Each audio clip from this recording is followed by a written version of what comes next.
একদিন গাধা ও বক জঙ্গলে বসে নিজেরা কথা বলছিল। এমন সময় ওখানে একটি কাক এসে গাছের ডালে বসে কা কা করতে লাগলো। এতে বক খুব বিরক্ত হয়ে বলল, এই যা, ভাগ এখান থেকে। একে তো কালো, তার উপর কর্কশ কণ্ঠে এমন শব্দ বের হয় কানে লাগে। যা, ভাগ। বন্ধু, এভাবে বলো না। ওর সৃষ্টি তো এমন করেছেন উপরওয়ালা। ও কি করবে বলো? ওর কণ্ঠ কর্কশ, তাতে তো ওর কোনো হাত নেই, তাই না? কিন্তু মানুষ ওর ডাকে ভয় পায়, জানো তো, অশুভ মনে করে। আর আমার তো ভালো লাগে না, বিরক্ত লাগে। মানুষের এগুলো কুসংস্কার। বিধাতা যার স্বর যেমন তৈরি করেছে সে তো সেভাবেই ডাকবে, তাই না বন্ধু? আর কারো কণ্ঠ গায়ের রং দেখেই তাকে অবহেলা করা, ছোট করা কিন্তু ঠিক নয়। এই কাকেরও অনেক গুণ আছে। প্রকৃতিতে পরিবেশ পরিচ্ছন্নতায় তার অনেক অবদান আছে। আর কাকের কিন্তু অনেক বুদ্ধি, জানো বন্ধু? ওর আবার এমন কি বুদ্ধি আছে? কেন, তুমি সেই গল্পটা শুনোনি? তাহলে বলি, শোনো।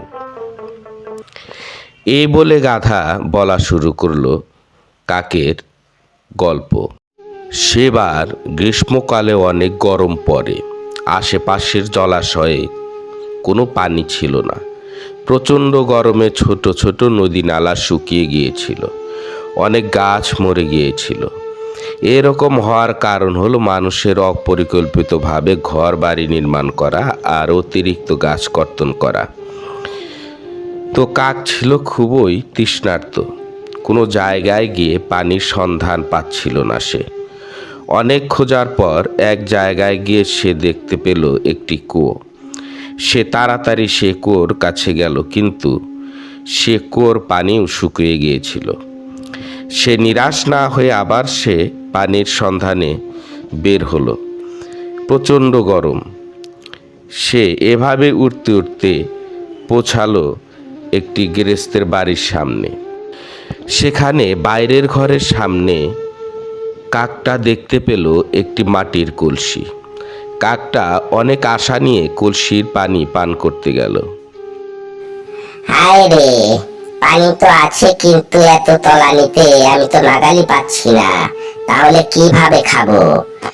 কিন্তু যেভাবে হোক এই পানি তো আমাকে পান করতেই হবে, তা না হলে আমি মরেই যাব পানির অভাবে। তখন কাকের নজরে পড়ল কলসির পাশেই পড়ে থাকা ছোট ছোট পাথরের উপর। তখনই কাকের মাথায় একটা বুদ্ধি এলো। পেয়েছি, একটা বুদ্ধি পেয়েছি।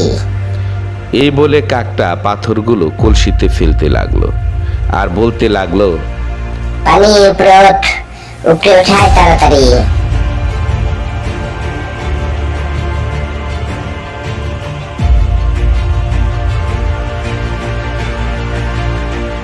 পাথর ফেলতে ফেলতে এক সময় পানি কলসির উপরে উঠে এলো।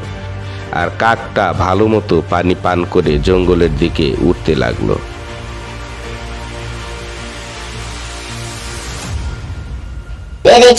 আমি পেরেছি, সঠিক সময়ে সঠিক কাজটি আমি করতে পেরেছি।